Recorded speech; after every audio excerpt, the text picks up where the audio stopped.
no, be careful! He's doing great! My heart can't take this! What a big step! Doctors gave a billionaire's disabled son only 4 days to live. His father had already prepared for the worst. But one maid changed everything. 15 world-class specialists failed to save him. Then a hospital cleaner noticed something none of them did, a reason to believe he wasn't out of time yet. When she refused money and chose to remain by the boy's side, a chain of events began that no one could explain. What she did next shocked everyone in that hospital. Before we continue, tell us the time where you are and your location in the comments. Don't forget to like and subscribe. Let's begin. The machines never lied. That was what terrified Julian Ashford most. He could negotiate with banks, outmaneuver competitors, charm regulators across 4 continents. But the monitors beside his son's hospital bed spoke in cold, indifferent numbers, and no amount of money could make them change their story. Mr. Ashford. Dr. Reeves set down his tablet like a man preparing to deliver a verdict. He was the 15th specialist Julian had flown in, this one from Zurich, a neurologist whose name appeared in medical journals the way Julian's name appeared in Forbes. I've reviewed every scan, every test, every treatment protocol attempted over the past 72 hours. He paused. I'm deeply sorry. Your son has 4 days, possibly less. The room contracted. Julian stood at the floor-to-ceiling window of the private ward he had converted at a cost that would have funded a small hospital. Below, the city hummed with ordinary life, people hailing taxis, arguing over restaurant tables, doing all the small, forgettable things that constitute a life. His son, Noah, 20 months old with copper-gold curls and eyes the color of deep ocean water, had not opened those eyes in 3 days. There has to be something. Julian's voice was barely recognizable, stripped of its usual authority. I'll fund whatever research you need. Blank check. 50 million. 100. Dr. Reeves looked at him with the particular sadness of a man who had seen wealth fail people before. Money is extraordinary, Mr. Ashford, but it can't rebuild neural pathways that are dissolving in real time. We don't yet have that technology. He gathered his things slowly, as though giving Julian time to find some other argument. Julian had none. I'll continue to monitor him, but I want you to be prepared. Prepared. Julian almost laughed. He sat with Noah through the night, listening to the rhythmic conspiracy of machines keeping his child anchored to the world. He'd hired a rotating team of private nurses. He'd called in favors from government ministers who owed him. He'd spoken to researchers in Tokyo and Stockholm and Sao Paulo, men and women at the absolute frontier of neurological medicine. One by one, gently and not so gently, they had all told him the same thing. Some things exist beyond the reach of capital. Your son is one of them. On the second day, Julian was on the phone with a specialist in Seoul. A long shot he knew, but long shots were all he had left when the door to Noah's room opened. He barely registered it. Hospital staff came and went constantly, an ecosystem of quiet efficiency he'd long since tuned out. But then the humming started. It was soft, almost nothing. A melody so gentle it took Julian several seconds to realize it wasn't coming from one of the machines. He turned. A woman in a pale blue cleaning uniform stood near Noah's bed, one hand resting on the cart she'd brought in, the other pressed flat against her sternum, as though she was steadying herself.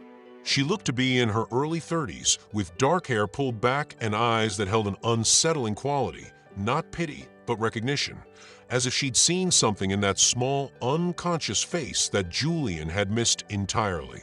She was a hospital housekeeper. Her name badge read, Simone. You can finish later, Julian said, not unkindly, but with the practiced efficiency of a man who managed his environment. I need the room quiet. Simone didn't leave. She set down her spray bottle, pulled off one rubber glove, and reached through the tangle of wires to place 2 fingers against the back of Noah's hand. Feather light, a touch that seemed almost ceremonial. Hey, little one, she said quietly. I see you in there. He's unconscious, Julian said. He's listening. She said it without looking up, without defensiveness. Just certainty, calm as a diagnosis. They always are. Something in her voice stopped him from asking her to leave again. He couldn't explain it. He'd spent 30 years making decisions based on data, leverage, and probability. Whatever was in Simone's voice wasn't any of those things, and yet it reached past every defense he had. She came back on every shift. She cleaned efficiently, but she talked to Noah while she worked. Not baby talk, not performance, but real conversation. She described thunderstorms and how they smelled before they arrived. She told him about her grandmother's garden, about the specific green of new leaves after rain. She sang in a low, unhurried voice that seemed to change the atmosphere of the room, the way good music changes the temperature of a space. On the evening of the second day, Julian finally asked her directly, "Why do you do this?" Simone looked at him. She had a quality of stillness that Julian associated with people who'd been through something, not broken by it, but fundamentally reorganized. "My younger sister was in a coma when I was 19, she said. Car accident. They gave her 3 weeks, maybe. The doctors were kind about it, but they were clear." She paused, tucking a loose strand of hair back. "I refused to accept it as a conversation that had already ended. I talked to her every day, held her hand, read to her, sang badly." The corner of her mouth lifted. She woke up after 6 weeks. She's a nurse now, actually. Works 2 floors down. Julian felt something shift in his chest. It was uncomfortable, like a joint popping back into place after a long dislocation. "That's anecdotal," he said. But even as he said it, he heard how hollow it sounded. "Everything is," Simone replied, "until it happens to you." The third day was the worst. Julian hadn't slept in 60 hours. He'd stopped eating somewhere around hour 40. He was a man who'd built companies from nothing, who'd renegotiated terms with people who played financial hardball for sport, who'd once stared down a hostile board takeover without blinking. Now he sat in a corridor outside his dying son's room with his back against a wall and his face in his hands, making sounds he hadn't made since childhood. Simone found him there at 2 in the morning, coming off a double shift. She didn't say anything immediately. She simply sat down beside him on the floor, still in her uniform, back straight, completely without discomfort at the indignity of the position. She waited. "I built all of it for him," Julian said finally. The words came out wrecked. "The whole thing. All of it. So he'd never have to be afraid of anything, never have to struggle. So he'd have every possible advantage." He pressed his palms against his eyes. "And now I can't do the one thing that matters. I can't keep him here." "You're here," Simone said. "It's not enough. Let me help you then." She said it simply, without drama. "Not as staff. Off the clock. I'll stay with him." Julian looked at her. "I'll pay you. Whatever you want." "No." Firm but not unkind. "That's not what this is." So they kept watch together. Simone showed Julian how to hold Noah's hand, thumb against the pulse point at the wrist, a steady, deliberate pressure. She showed him how to talk, not at Noah but to him, as though he were sitting up and listening over breakfast.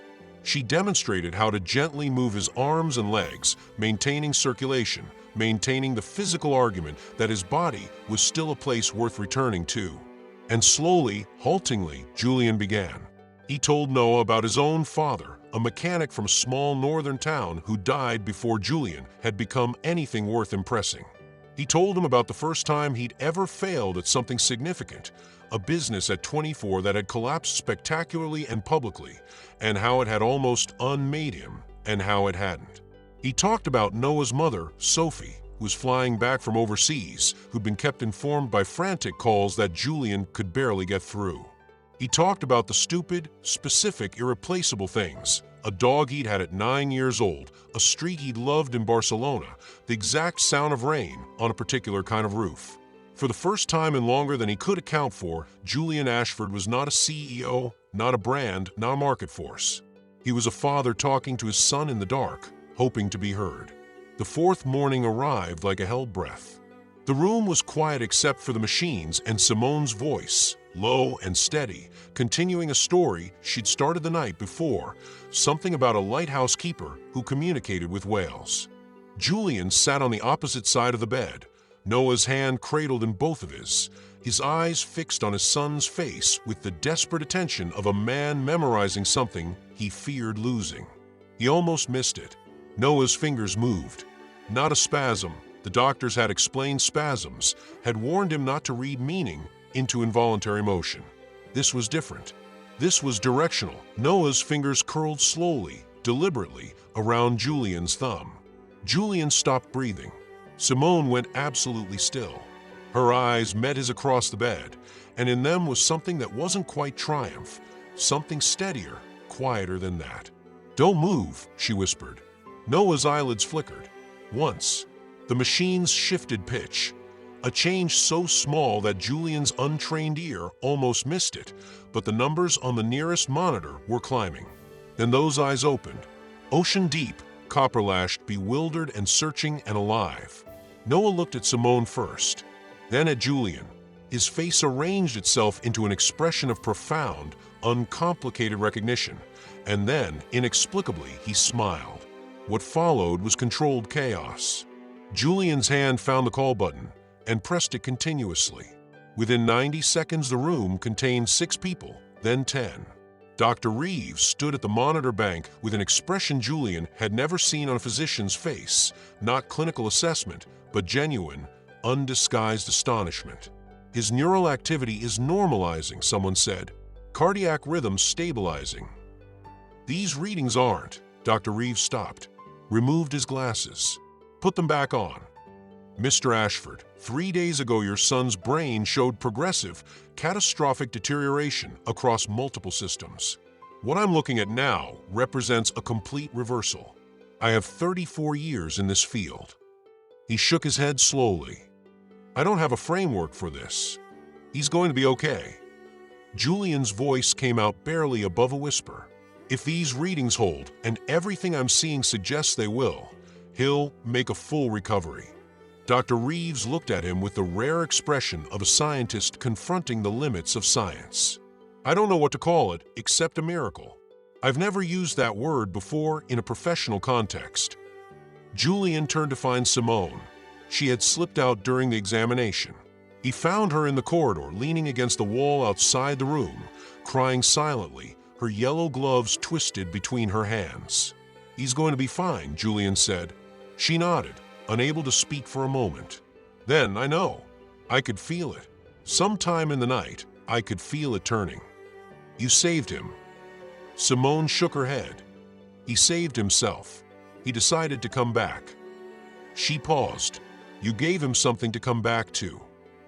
Julian looked at this woman in a hospital cleaning uniform who had done what 15 internationally renowned specialists had been unable to do, not because she possessed superior knowledge, but because she had understood something they hadn't thought to quantify. He tried to find words that fit the magnitude of what he owed her. None arrived. "Name a number," he said. "Please. Anything." "No." Her voice was gentle but absolute.